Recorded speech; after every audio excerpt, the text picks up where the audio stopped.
Лиса и волк. Давным-давно жили старик со старухой. Всего имущества у них было пестрый мешок с мукой и пестрая корова. В один из дней старик сказал: «Эй, жена, возьми муки из пестрого мешка, сбей масло из молока нашей пестрой коровы и испеки лепешку». Взяла старуха муки из пестрого мешка, сбила масло из молока пестрой коровы и испекла лепешку.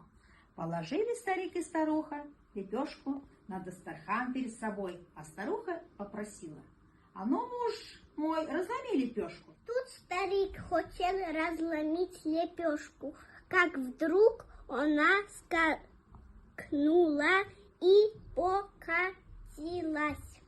Еще одно предложение. Старик и старуха просили